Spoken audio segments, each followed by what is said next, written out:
Hello and welcome to English Literature with Susan. Today I want to talk about T.S. Eliot's The Love Song of J. Alfred Prufrock. The Love Song of J. Alfred Prufrock is one of the earliest poems written by the great 20th century poet T.S. Eliot. And to explain his poem and to analyze it, I get some help from Julian Peters' comics. The comics try to show the story of the poem line by line, but let us move to the poem itself. T.S. Eliot is, let's say, the father figure of many later poets. He's the winner of Nobel Prize for Literature. He's one of the greatest figures ever, maybe, of literature, of poetry. He was born in Missouri, United States, but after he got his degree from Harvard University. He migrated to United Kingdom and he preferred to live in London. The poem's original composition most probably has happened in 1912 when he was in Boston, but the poem was published in 1915 as a title of a book, Prufrock and Other Observations. It seems that the poem is an observation for T.S. Eliot, and they say it's an example of the stream of consciousness in poetry. So rather than actually reading a poem, we are listening to the observations or to the overthinkings or the mental processes of the main persona, the speaker of the poem, who is J. Alfred Prufrock. And let us move on to the text of the poem. The text of the poem starts with an epigraph from Dante's Inferno. The Commedia or the Divine Comedy was written by the great Italian poet of the Renaissance, Dante, and in Italian. And Dante has imagined how hell and heaven and the place between the two actually the purgatory seems to. So the Divine Comedy has three parts: the Inferno or the hell, the purgatory or the part for purging from your sins, and finally it is paradiso or paradise. T.S. Eliot here is quoting from Dante's Inferno. In Dante's Inferno, Dante and Virgil enter the hell, and the message on the gate of the hell is that abandon all hope, you who enter this place. So there is no hope to come out of the hell when you enter it. And the person who is talking with Dante here is actually relying on that hope. Uh, Dante and Virgil went and visited different circles of the Inferno as it is imagined by Dante. And in each circle, there are a group of people who are being punished for the sins they have committed on this life on earth. And Dante asks them about the nature of the sins they have done. So he wants to imagine the punishment and how the punishment is related to the sins. The person to whom Dante is talking thinks that, like himself and like all of the residents of this part of hell, nobody can have the chance to go out of hell. So he narrates his story to Dante. Alas, he doesn't know that Dante can come out and then narrate it for us. He says, if you could go out, I would stand still. This flame of me would stand still.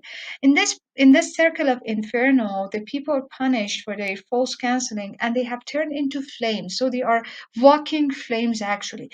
And this person is one of these flames, and he tells Dante that because I know that you cannot go out, I just narrate my story.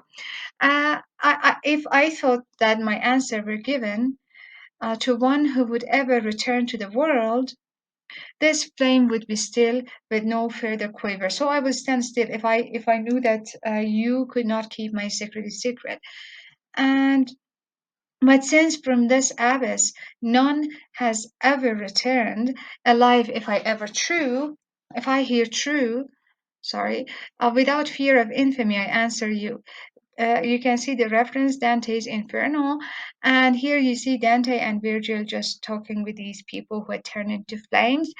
Why this epigraph appears at the beginning of T.S. Eliot's The Love Song of Alfred Prufrock.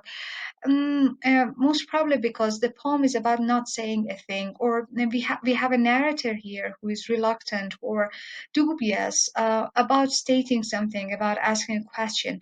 So this reluctance or this state of doubtfulness is also related to this figure and this story in Dante's Inferno. The poem tries to keep a secret. The speaker tries not to say something or not to share a discourse to someone, and he seems to be successful at the end of the poem. So the poem, as I told you, is an instance of stream of consciousness in poetry. And here we are eavesdropping or overhearing the thinking, the process of the thinking about the feelings of the person. So many of the incidents of this poem are not happening in the external world. Rather, they are actually we are looking inward into the mind of Prufrock, or they are happening internally in that person. No, he's like a flame who stood still because he saw he actually he thinks that it would be a painful experience if he shares his thoughts with other people. And the poem starts like this: "Let us go then, you and I, when the evening is spread out against the sky, like a patient eater upon a table." The first line of the poem, the opening line, it invites us to just match the title of the poem with the content. "Let us go then, you and I." So it seems to be a love song. There is a you and I. And if you have thought so, you're wrong. It's not supposed to be a romantic version of a poem. "Let us go then, you and I, when the evening spread out against the sky like a patient, etherized upon a table." Uh, T.S. Eliot was an admirer of the English metaphysical poets. And if you're interested in my explanation of metaphysical poetry, you can just refer to that video. But generally, from them, T.S. Eliot borrows the metaphysical conceit or the far-fetched metaphor. And here, the evening being just represented like a patient eater upon a table is such far-fetched metaphor.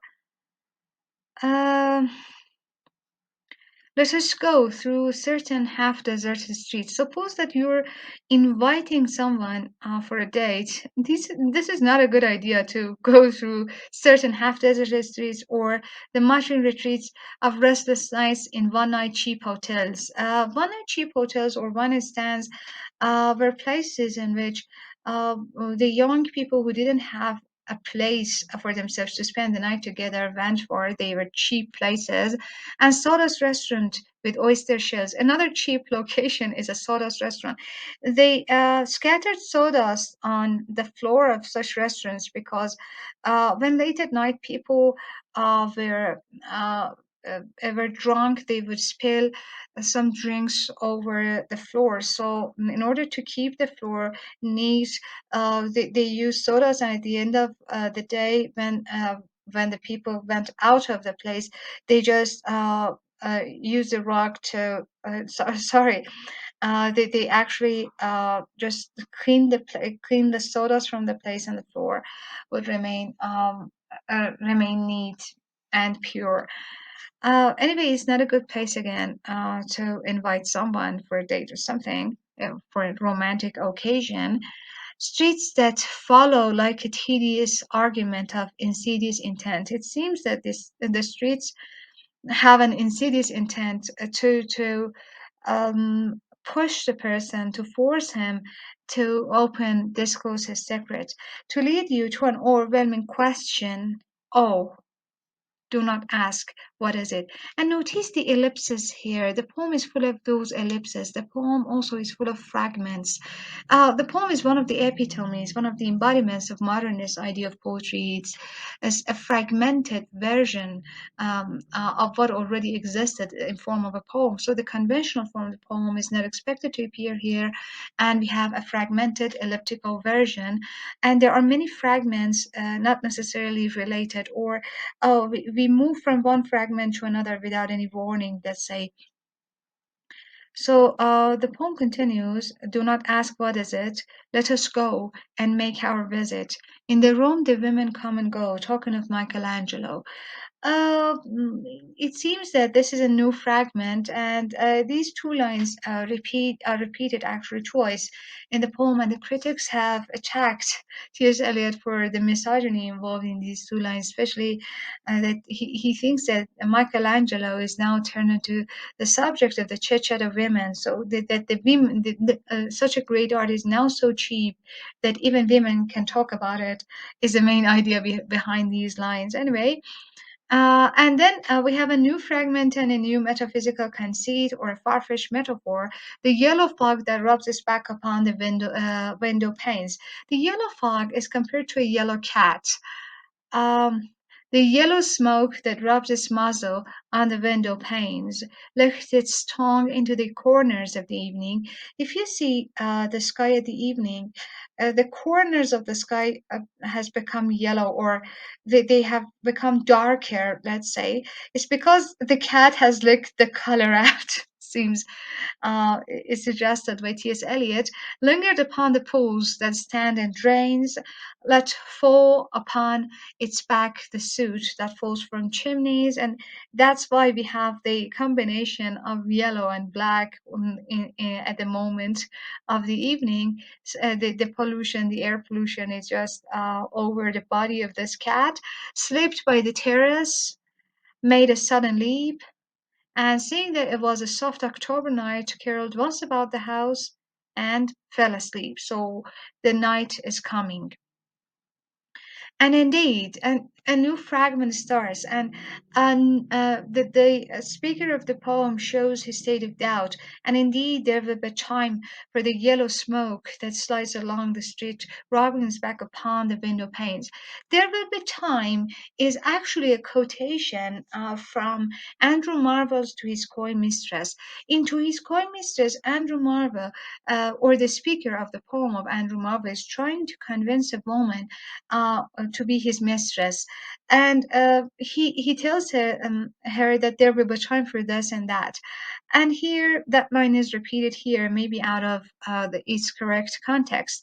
If you ask me, T.S. Eliot's technique of relating his poetry to the past is using quotation. So, by quoting the past poets into the context of his own poem, he's trying to adapt them into the new poetry. So he resolves his issues with the times past in this method. There will be time, there will be time. And this line from Andrew Marvell's To Score Mistress is repeated three times in this part of the poem. And there are some sexual undertones in that poem. We're not certain about Eliot's version, but it seems he's suggesting something similar. A woman is involved. To prepare a face to meet the faces that you meet. There will be time to murder and create, as you see. But just notice something. There is a point here. The whole poem can be about proposing to a lady, or it can be about the doubts and the questions of a young poet. The time to murder and create is one of those lines suggesting such an idea. The poet to murder his to what he has already created and create something new. But you can just follow the poem with considering it as a person who lacks the confidence to propose to a woman, and time for all the works and days of hands. Uh, the works and days of hands is actually a name of a work, which is about the Italian Renaissance, and when the people were farming. So here T.S. Eliot is suggesting that in the previous days, in the previous eras, people were using their hands to do something useful, to do something beneficial. But here, because people are lazy and they don't do anything positive, they are just using the hands to interfere into the affairs of the lives of the people. So the hands are now used to ask questions about the private life of the people. That lift and drop a question on your plate time for you and time for me, and time yet for 100 indecisions, and for 100 visions and revisions before the taking of a toast and tea. Taking a toast and a tea is not such a complicated thing, but it seems that it has kind of paralyzed J. Alfred Prufrock. And then the refrain, "In the room the women come and go," talking of Michelangelo, it's like a very crowded uh, party as you see in these images. And he sometimes overhear some voices. And indeed, there will be time to wonder, do I dare? Do I dare? And notice the number of the questions asked in these poems. Check the number of the question marks in this poem. Time to turn back and descend the stair with a bald spot in the middle of my hair. Time to reluctantly go back instead of disturbing the party with a bald spot. And when I turned back, the back of my head would appear with a bald spot in the middle of my hair. And then he judges himself, or he imagines what the people would talk when they see this. They will say how his hair is growing thin. It seems that he's a middle-aged man and he's losing some hair, and it has kind of made him nervous. My morning coat, my collar, and then he talks about his appearance. If my head is getting bald, but maybe I have some positive things. For example, I have worn a great clothes, mounting firmly to the chin, my necktie rich and modest, but. And you see how he judges himself, but asserted by a simple pen. Maybe I have worn great clothes, but my ties is just attached next to my to my neck with a simple pin. They will say, and then he again imagines what they would say about him, though in his appearance is fine. The people would, if his dress is okay, so they would talk about his body shape and body shame him, but how his arms and legs are thin. And then he asks one of the major questions in this poem: do I dare disturb the universe? And that's why I told you maybe the poem is not just about proposing, maybe it's about doing a greater task. Do a T.S. Eliot, Thomas Stern Eliot, Born in Misery, America, disturb the universe of European literature? Can he stand in line of other English poets such as Shakespeare, Milton, Wordsworth, and Tennyson? These are the things he really wanted to do. And then maybe he's asking such questions. Does the universe need a poet like me? In a minute, and again, the state of doubt coming. In a minute, there is time for decisions and revisions, which a minute will reverse. For I have, and now he says why I am doubtful, because I know everything. Everything is repetitive. For I have known them all already, known them all, have known the evenings, mornings, afternoons. I have measured out my life with coffee spoons. These lines, if you ask me, is a very intellectual. Make a very intellectual caption for you for an Instagram, for example, post. If you went to a cafe, for example, you could have used such a caption. And he says, actually, I have known my life like passing, like a boring passage or story. I know the voices dying with it, or a routine, let's say. I know the voices dying with a dying fall. That people would talk about me, and I know that how they just talk with a lower voice when I pass beneath the music from a farther room. They are certain that the music doesn't let them to be heard, but I can hear them, and when I pass, they lower their voice. So how should I presume? When you presume something that you have had already begun it, but we're not certain whether this person had begun anything. Um, And I have known the eyes already, known them all. Why I'm doubtful, again, he's explaining. The eyes that fix you in a formulated phrase, that people judge you and then they formulate an idea about you and they fix you in that idea. It's like that they put a mark or they write something over your forehead that you cannot change it. They have decided that you're such a person. So you cannot change the people's opinion. And it is one of the reasons that he's not certain.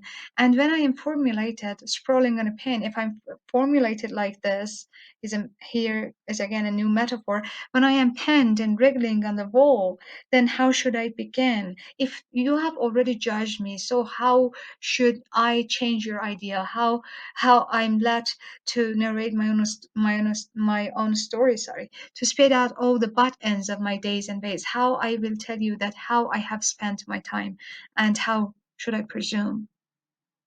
And I have known the arms already. Now he turns to the woman, and I have known the arms already, known them all. Arms that are braceleted and white and bare, but in the lamplight downed with light brown hair. He's saying that maybe women's appearance is something which fools you. From a distance, you won't see any hair over their bodies, but when you just see their bodies under the lamplight, you say there is some brown hair. So it seems that the body of a woman is deceptive to him. Is it perfume from a dress that makes me so digress? Another good caption for an Instagram post, if you ask me. So, and he's digressing from the main topic. It is maybe because the perfume of the woman, arms that lie along a table. He goes back to the arms that lie along a table, a wrap about a shawl, and should I then presume? And how should I begin? Shall I say I have gone at dusk through narrow streets? And this is not a good way to open a conversation with a woman for the first time, and watch the smoke that rises from the pipes of lonely men in shirt sleeves leaning out of windows. And not actually. He's asking whether it's possible to talk about such topics. I should have been a pair of ragged claws scuttling across the floors of silent seas. He says, I hope I was actually a crab at the depth of the sea, first because of two reasons. Because the crab is just scuttling, actually, or moving its cause instead of talking. So he says, and I would have done this better than talking. And another reason is that a crab can move backward. And he really wants at this moment to turn back and to move backwards like this. There's no crap here in this picture. And the afternoon, the evening sleeps so peacefully. And then he talks about maybe the weather, or he thinks about the weather. And you have seen when there is a window and there is some light, the light.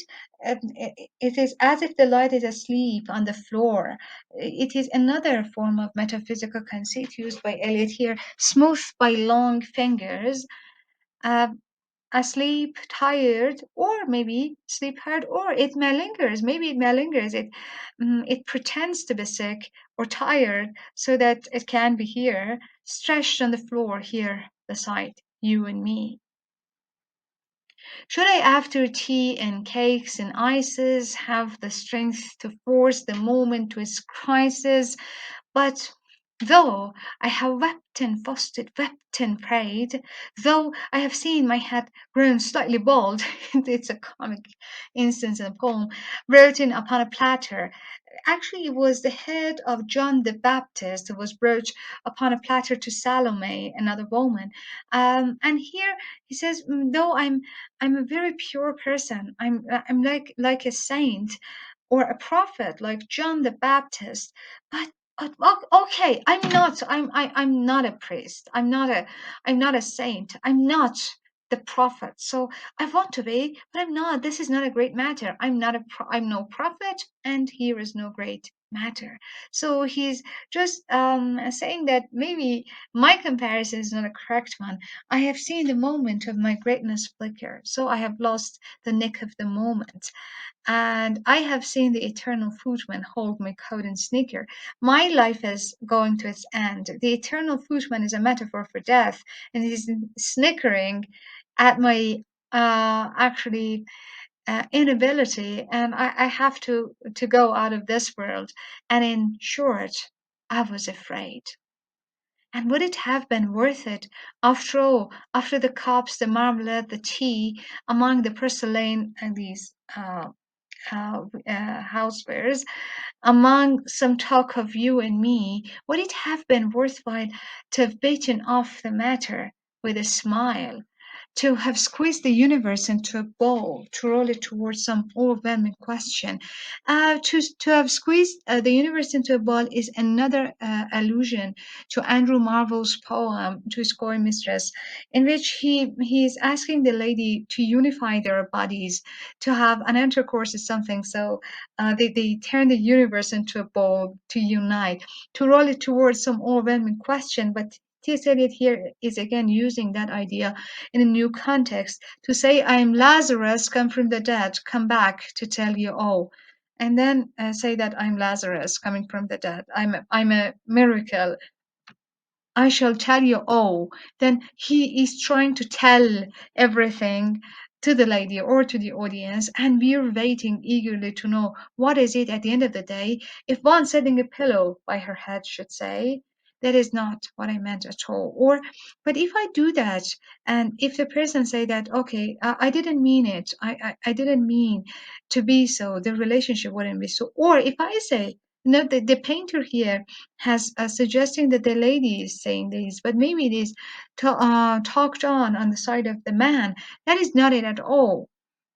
And would it have been worth it? After all, we have a kind of gathering of all the images of these parts of the poem. Would it have been worthwhile after the sunsets and the dooryards and the sprinkled streets, after the novels, after the teacups, after the skirts that trail along the floor?